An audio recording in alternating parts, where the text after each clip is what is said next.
guys, ngayon guys ay magluto tayo ng dates. Dates guys.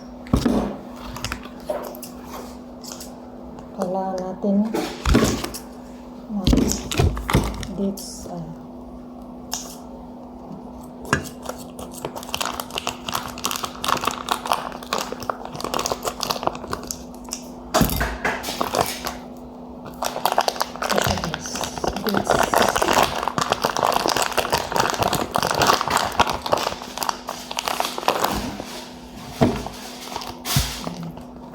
Lagyan po natin ng milk.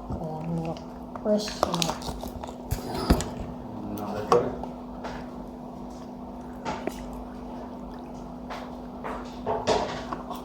Then, half butter.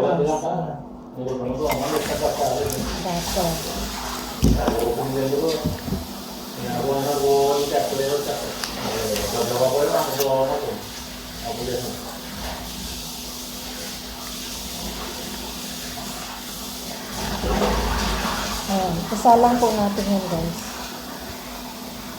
Ito siya guys, ang dates. Lutuin lang po natin yan hanggang sa ma-melt siya guys. Ayan, may butter.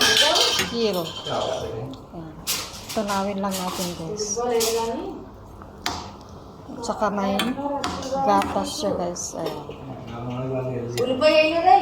Pasensya na guys sa mga kasama ko maingay. Lutuin lang po natin ito hanggang sa ma-melt siya guys.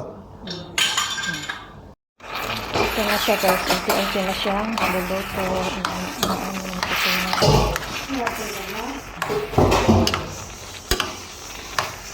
Lutuin lang po natin hanggang sa luto na siya guys. Ayan siya. Luto na. Simple lang na lutuin yun guys. Masarap yan. Laging niluluto ito pag araw ng Ramadan guys. Ayan. Thanks for watching. Bye bye. Ayan na siya guys. O, tapos na. Ayan na yung dates na niluto ko. Ayan. Tapos na siya.